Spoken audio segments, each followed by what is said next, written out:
come to the gas station the next day and it's $2 a gallon. What do? Call in sick, can't come to work. Don't want my paycheck this week because gas is $2 a gallon. You see, the way an investor thinks is, I like it when it's 5% money, but if it's 8% money, do I stop investing? If I can borrow at 8% and earn 20, do I want to do that? How much 8% money do I want to borrow if I can get 20%? All of it, exactly. Okay, so let's take a look and see what the free duplex story looks like here.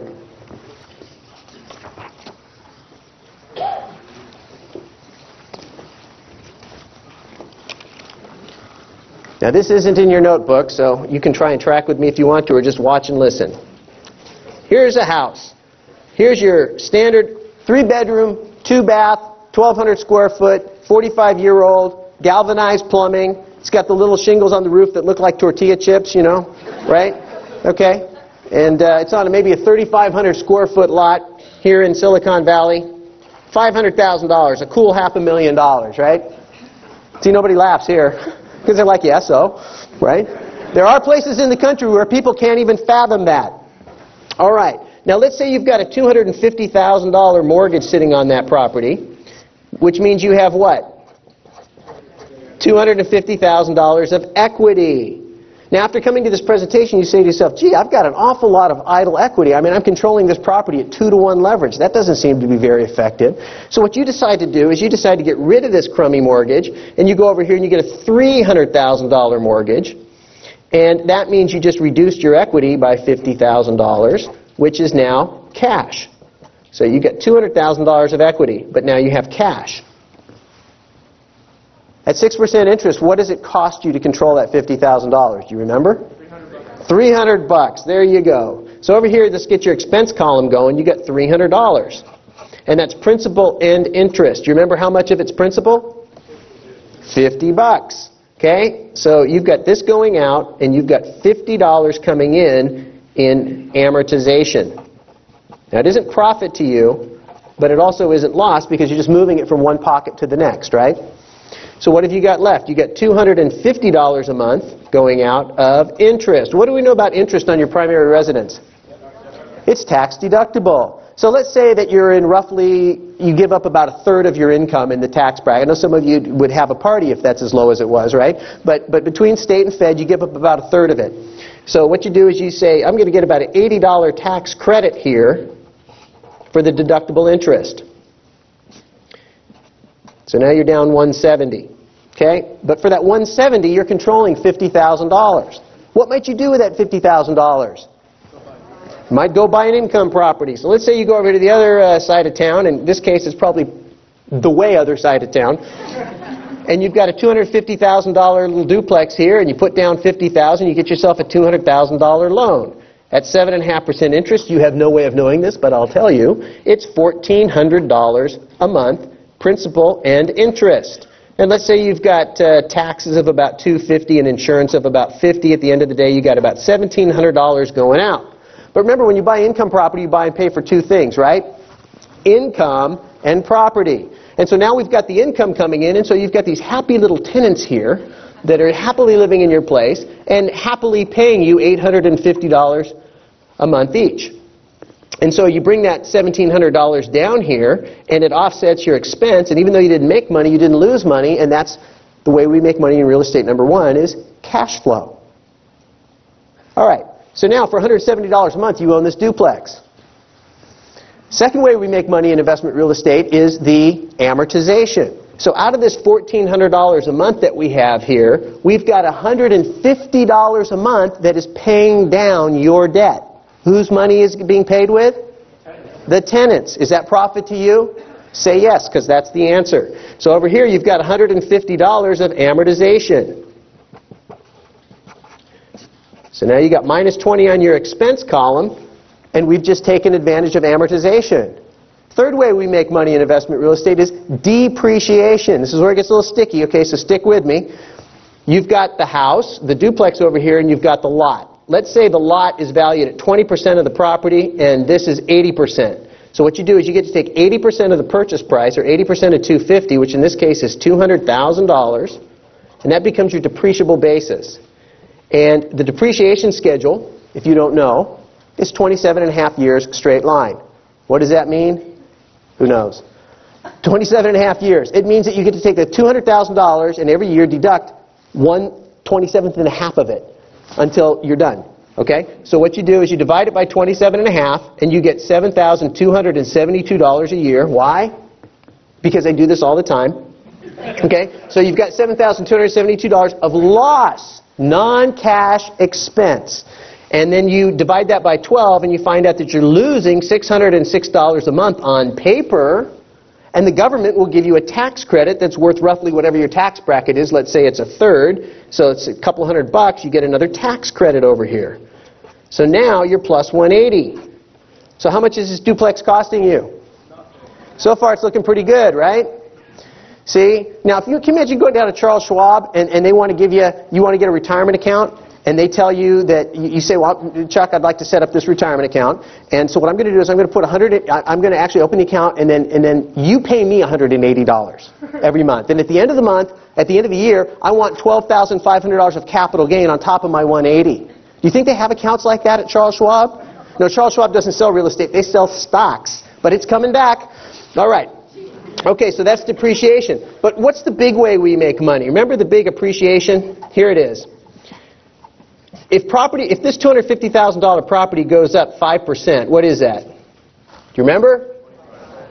Come on. $12,500, yeah? There's your capital gain, $12,500.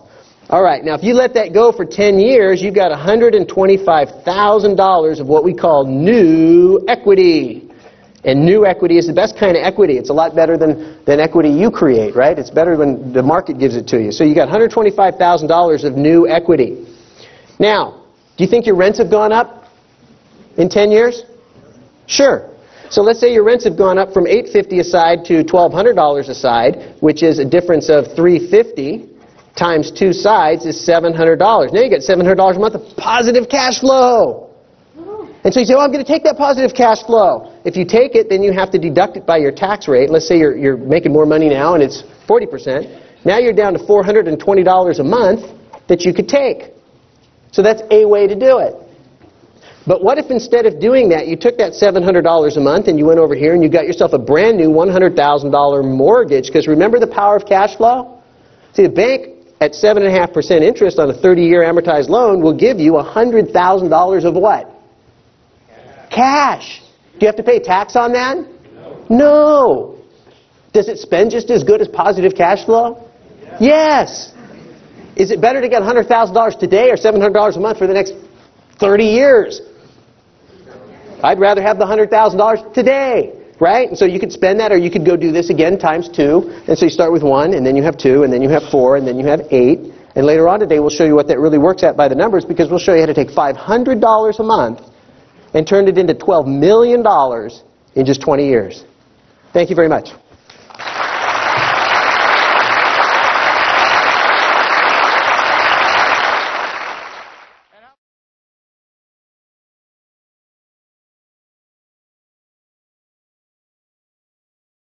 Everyone's reason for investing is different, and no two investors have exactly the same needs. In this segment, Robert outlines the importance of developing your own personal investment philosophy. What I'm going to do now is talk about what I think is one of the most important parts of your real estate investment future, and that is your personal investment philosophy. See, each person in this room wants real estate to do something for them, and it's probably not the same as the person sitting next to you. Real estate is not the end. How many of you wanted to invest in real estate because you wanted to intimately get involved with the lives of your tenants? No, that's not the reason, right? How many of you wanted to invest in real estate because you love the smell, taste, and feel of dirt? No, that's not it. How many of you want to invest in real estate so you can clean human hair out of toilets?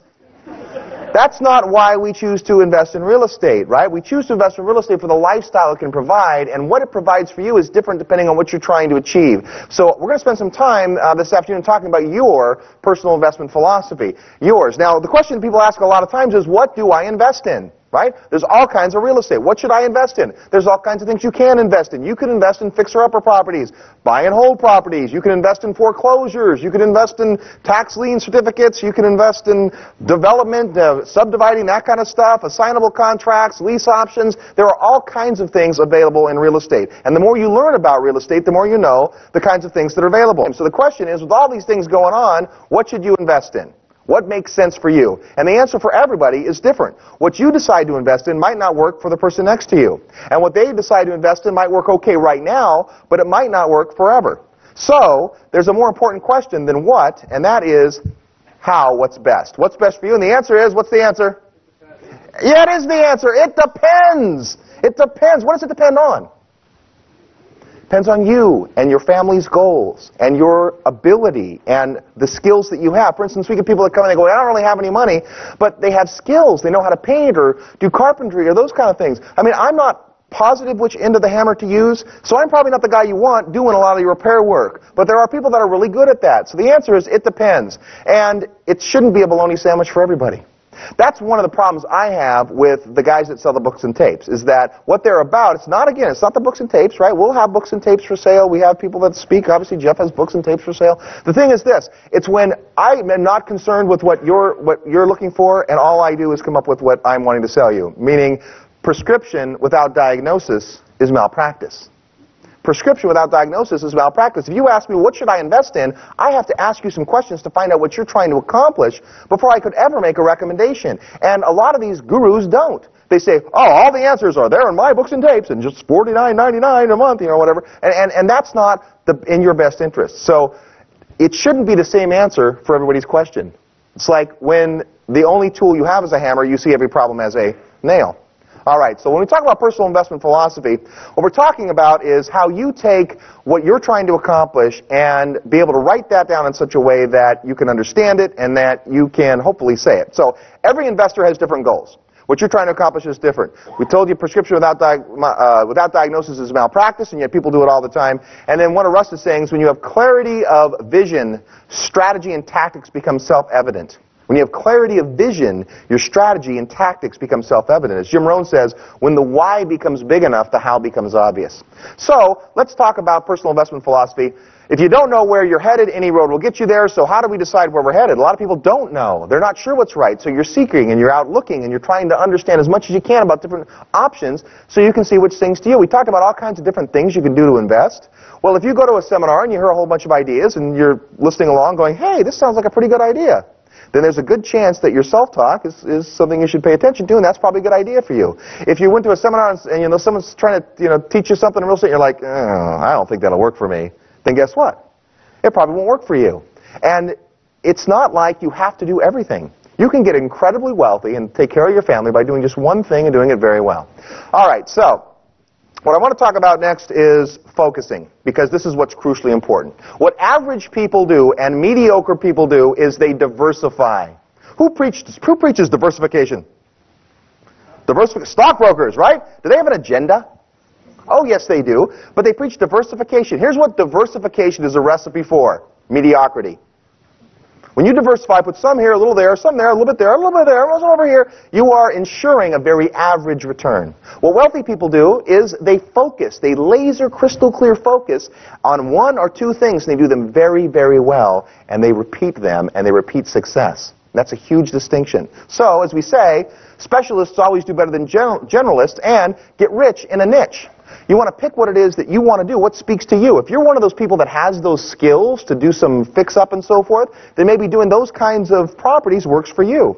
If that's not you, if you're busy with your job and busy with your life and you just, you've got some money to do something with, but you don't want to have to handle it all, then maybe a pooled investment where someone else does the work is a better choice for you. You decide what is best for your personal investment philosophy. And again, everybody's different. So let's talk about Robert's real estate continuums. You have a page in your workbook that talks about your personal investment philosophy, and you'll see a bunch of continuums there.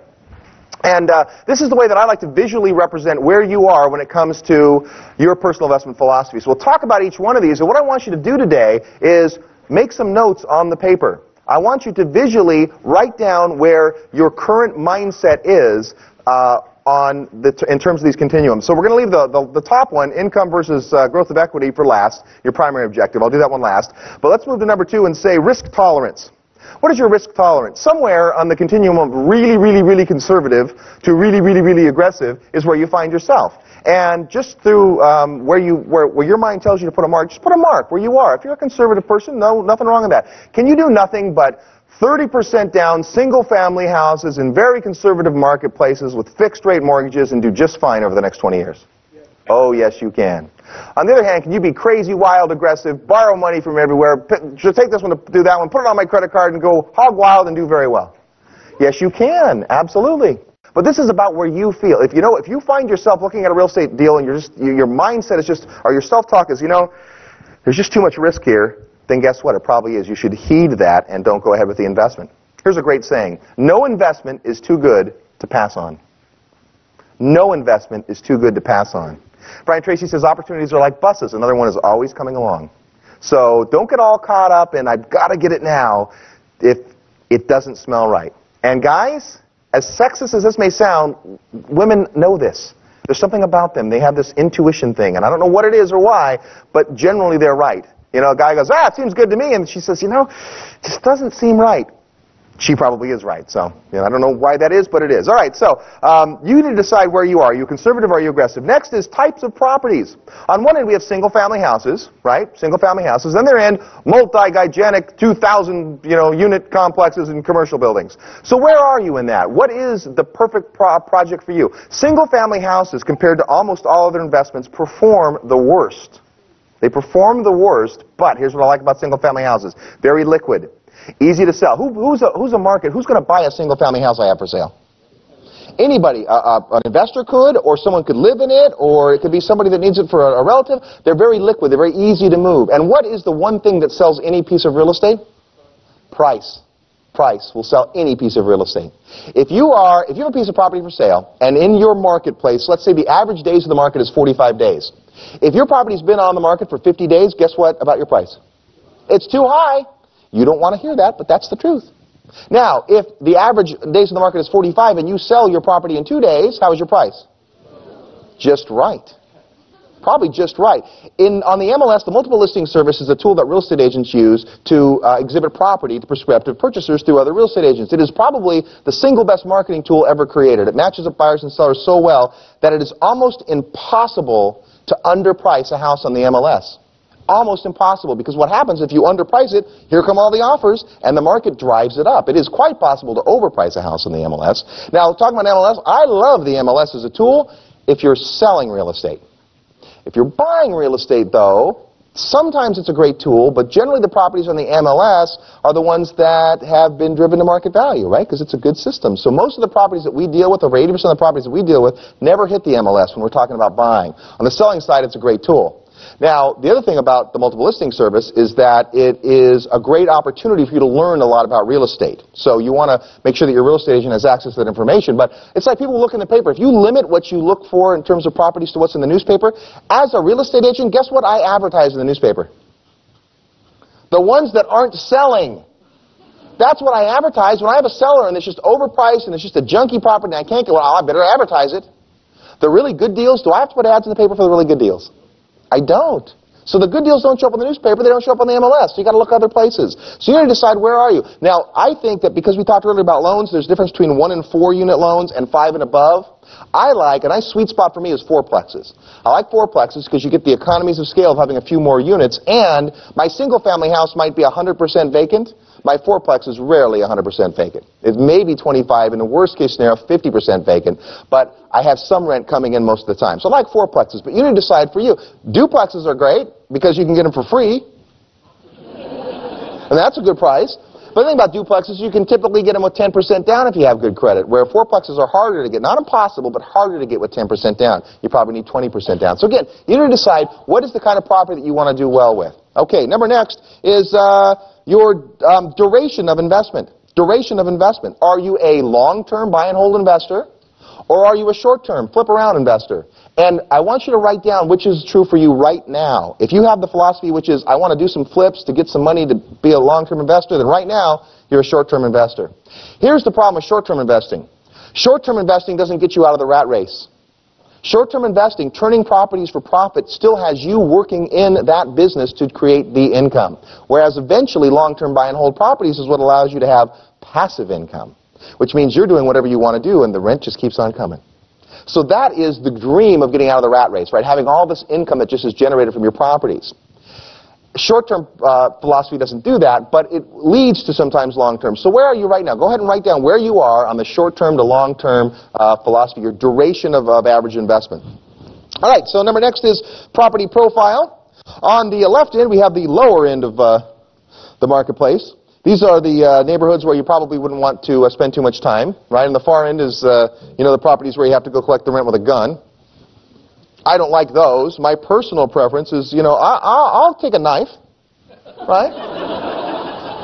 Because down there, now that's not for everybody. Some of you don't like the low end. I understand that. On the top end of the scale, we have pride of ownership.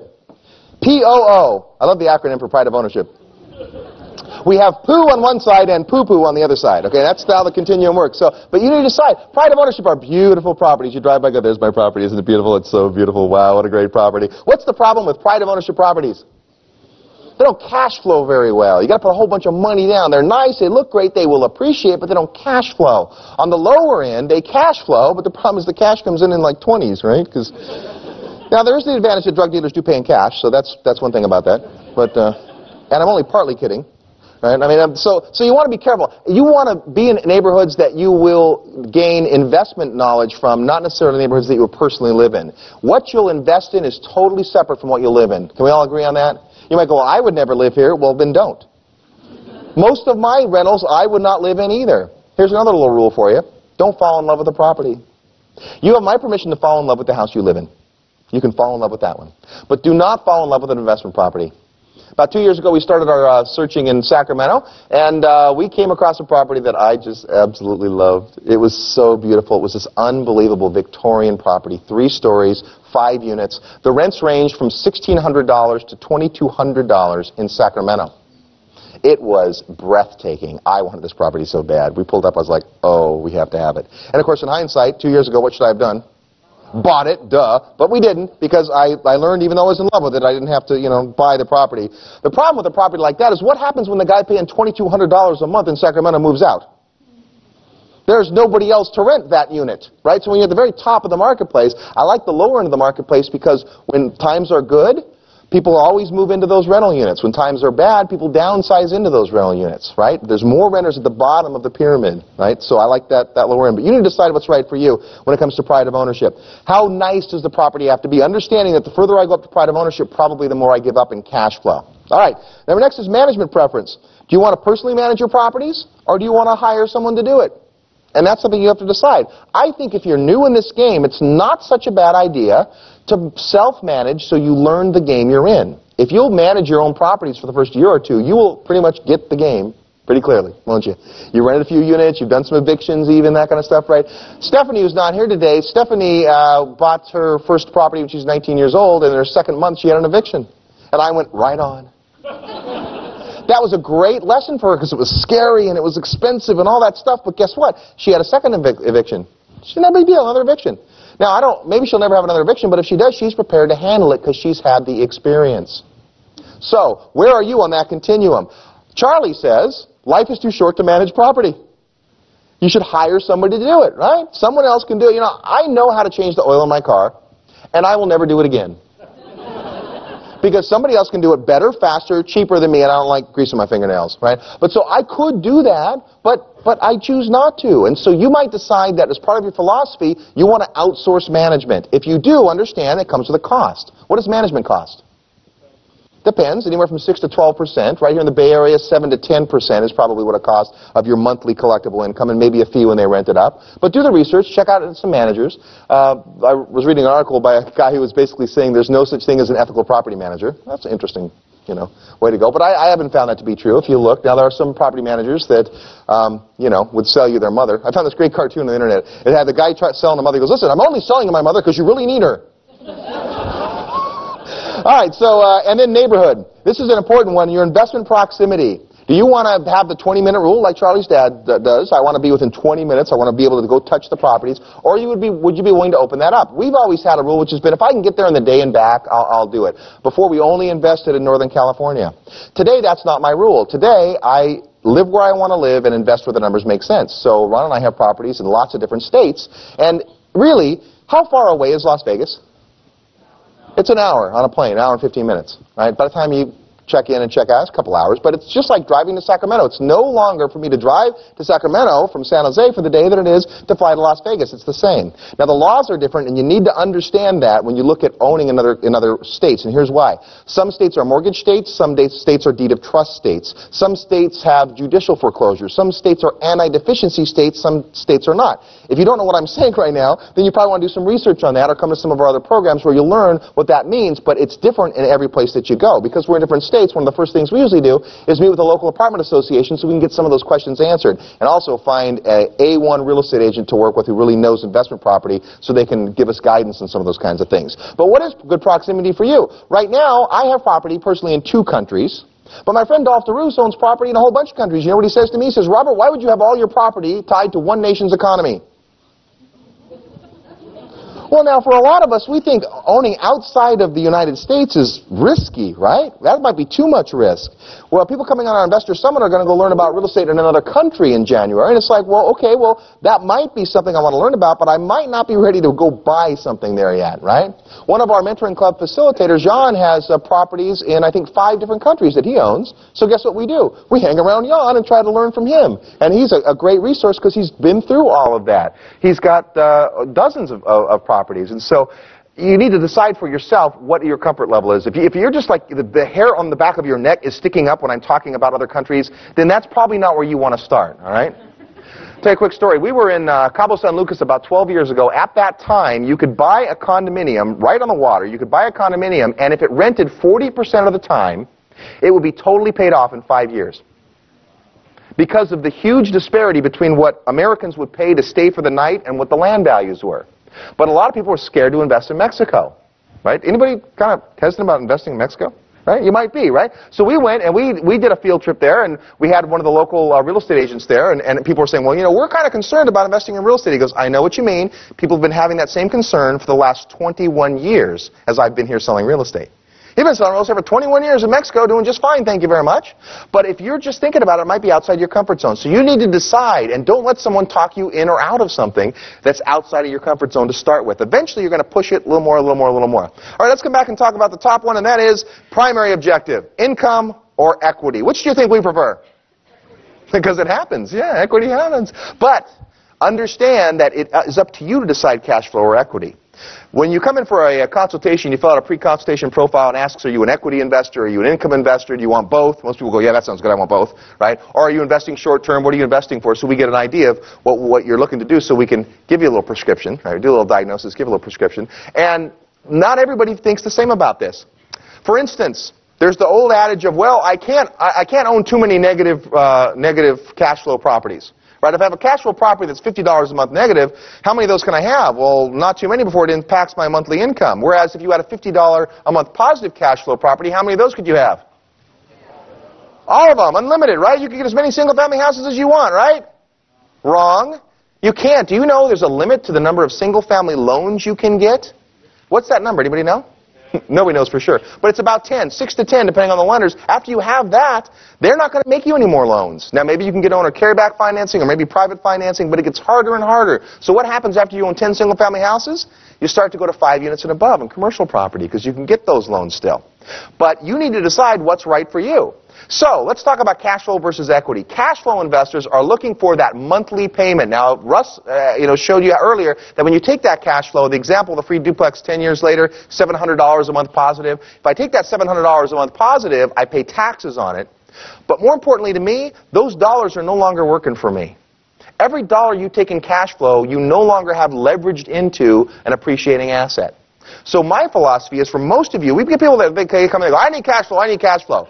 And we get talking to them and find that they're in their 30s or 40s, they've got a great job, they've got plenty of savings, They don't need cash flow. They don't need cash flow at all. What they need is to acquire an asset base that's going to go up in value. And so most of you probably, if you're in this area, this is a nice affluent area of the country, you don't really need cash flow. And I'm going to show you, by way of an example, the true difference between cash flow and equity. Let me give you a quick example. We've talked about Paul and his duplex in Sacramento. When Paul bought the first duplex in Sacramento, $105,000, it appraised 16 months later for $240,000. Is that a good deal? Yeah, awesome. That's why he can afford to do sound for us. Paul fits the rule. He earns more from his investment property than he does doing his job. Yeah, isn't that great? He does.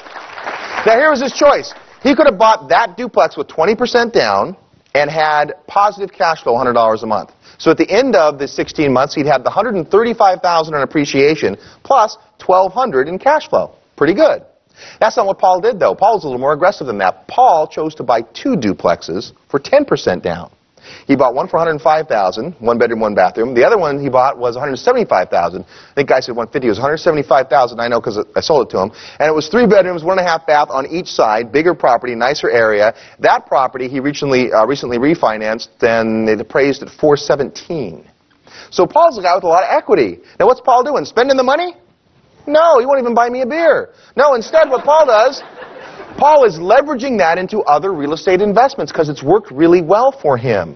Now the point is this, with 2 properties, 10% down, guess what Paul had? Negative cash flow. See, he was leveraged too much. You have negative cash flow, a couple $100 a month. And 18 months in, $200 a month negative cash flow is how much? $3,600 negative cash flow. Negative cash flow bad, right? Bad. Negative cash flow. $3,600 a month negative cash flow, but what did he have in appreciation? He had $135 from the first one, and then the one that he bought for $175 went to $417. How much is that? A lot. Which is better, cash flow or equity?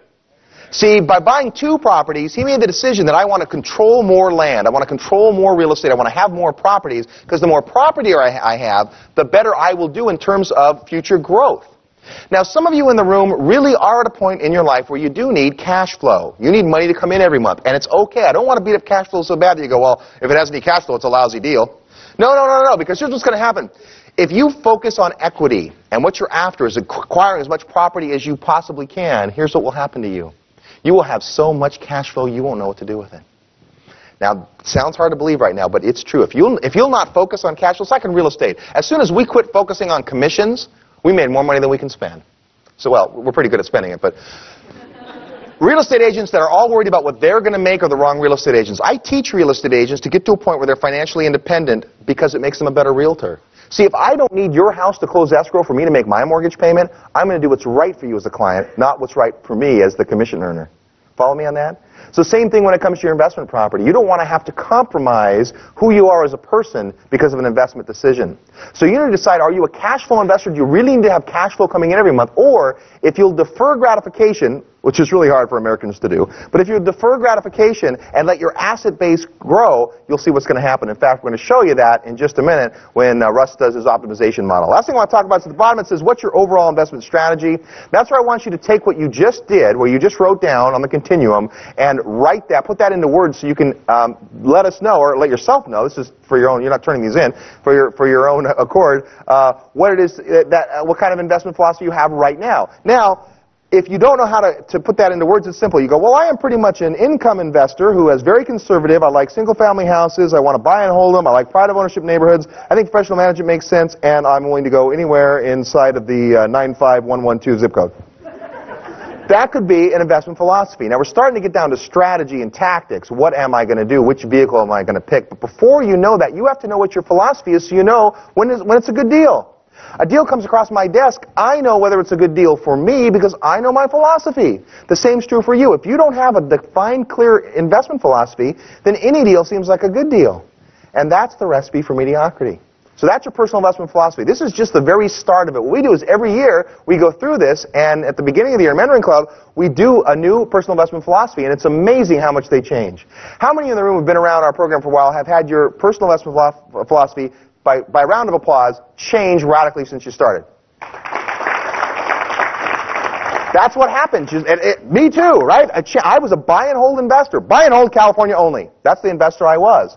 until I started to get around people that thought differently. I remember I was at a cocktail party, and because I like those, and I was talking to a guy, and he didn't own anything inside California, and I didn't own anything outside of California. So I could have chose to go, well, this guy doesn't know what he's talking about, but that's not what I did. I said, this is a guy I got to talk to, right? You don't own anything in California? This is the state of appreciation. He's like, well, listen, tenant landlord law, and all these other states have better numbers. I'm like, well, but California's like where everyone wants to be. He's like, well, listen. So we had a wonderful debate, and it changed my philosophy a little bit.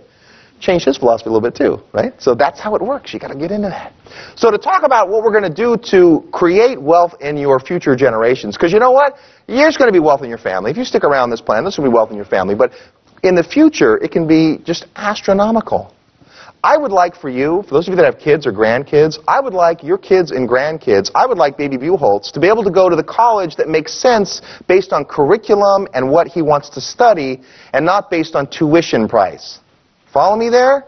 See, it's not about money. I have a very difficult, I was sharing this earlier with some people, I have a very difficult time in real estate investment because I'm not money motivated. And some of you are, and that's a good thing. Because really, it's a problem when you're not money motivated because you just like, that doesn't do it for me. Numbers are interesting, but that doesn't do it for me. But what you can do is get excited about whatever the cause is. For me, it's just watching the lights come on. When I see families change their financial fortune for generations to come, that just rocks. When I was selling real estate, you know, helping a family into the home for the first time buyers were just where my heart was. People made fun of me because I was doing these little transactions, right? What are you selling those little first-time buyer houses for? It's like I'm not selling houses, I'm helping first-time buyers. See the difference? Right? The two guys are working on a construction project, and the guy comes up and says, what are you doing? And one guy goes, can't you see I'm moving these logs and hammering these boards in the ground? And the other guy says, I'm part of a team that's building a cathedral. See the difference in perspective? And perspective is what makes real estate work. It's not about the return or the deal. It's about what you do with what you can.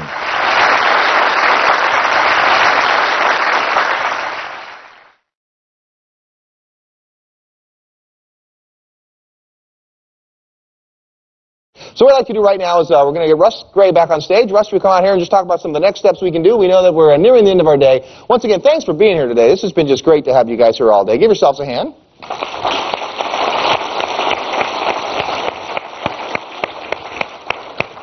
And we just like to finish up with some of the next steps. Where do you go from here? This was designed to give you an overview of real estate. Did we do that today? Excellent. Right on. Thank you. But as Russ said, this should not be the end of your real estate education. It should be either the continuation or the beginning of your real estate education, and there's lots to go from here. So give us just a couple minutes. What we're going to do tonight is that we're going to end the seminar pretty much right on time, and then we're going to take about a 10-minute break. And for anyone who's interested in our investor development program, that is how we help people to create wealth through real estate via the mentoring clubs, the educational series, our property showcases, pooled investments, that kind of stuff. If you're interested in that, you're welcome to stay for about 25 minutes, and we'll go through the program. You're not required to do that. Many of you are already in the program. You can stay if you want to. You can leave if you want to. If you're new, if this is the first time you've seen us and you're intrigued, there's a couple things I want to talk about. The first is that we have this saying that I like, which is time will either promote you or expose you. If this is the first time you've seen us, you know what? You might be a little skeptical. Who are all these fast-talking white guys in ties, right? I mean, really, you might be going, I don't know. They don't even sell books and tapes. Something's wrong with these guys. But time will either promote us or expose us. There's two possibilities. One is we're a bunch of fast-talking hypesters that are after your credit card numbers. Or two is, we really do care about the future of your family. We want to show you how we can create wealth together. And you get to decide which one of those is. You don't have to decide today. You can just keep coming to the seminars and decide whether or not you think we're the real deal or if we're just smoke and mirrors. And that's up to you to decide. We have hundreds and hundreds of people that have decided we're the real deal and are hanging out with some mentoring club. So we want to talk about some of the next steps. This is my one last thing. This is my little soapbox because to me, I was one of these guys that went to seminar after seminar after seminar after seminar. I'd buy the books and tapes. I'd run to the back of the room. And I was always disappointed because at the end of the day, it was never really about me getting property.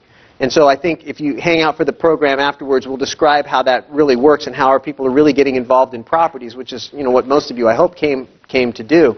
But the biggest thing as we sit with people in their consultations is we try to help them get to ready, willing, and able to take action. Most of you, I would venture a guess, are financially able to buy real estate. Most of you are ready because you're here and you're interested. You gave up 8 hours of your day to come learn. It's the willing part where people get hung up. And the willing part really is part of beliefs. It's really believing it can happen to you. You know, when we stick my 18-year-old daughter up here and say she just closed escrow on a fourplex, or we talk about what Ron's accomplished in his life at such a young age, or, what Bob has done in decades and decades of investing. The thing is it really is real. And we don't want to have to overhype you. We want to hype you just enough that you keep coming and you get interested and you really take action that's going to put you into real estate. 3 words that absolutely, positively changed my life, and I want to share with you. And it was a question I learned to ask myself, and it goes just like this. Why not me? Somebody's going to make money in real estate. Why not me? Somebody's going to own a mortgage company. Why not me? Somebody is going to have, a great family life and whatever. Why not me? Why not me? It's getting your belief system to the point where you're willing to act on the things, act and take action towards your dreams. So that's all my little hype right there. But I think it's so important when you walk out of a place like this, you've got the energy, you've got reasons to believe. I'd really love to see many of you continue to step forward and take the action that's going to take you to where you want to go in life.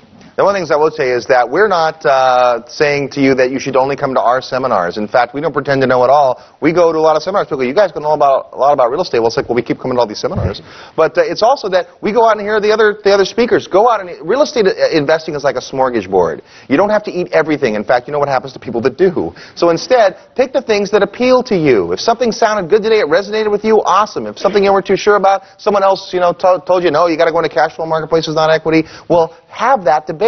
Talk with your investment partners. Talk with your spouse. See what works for you, because everything in real estate works. That's the challenge with it. The question is, equity is going to happen. That's for sure. That's a given. The question is, will it happen to you? Because as we've said, 20 years from now, it'll be 20 years from now, whether you do anything about it or not.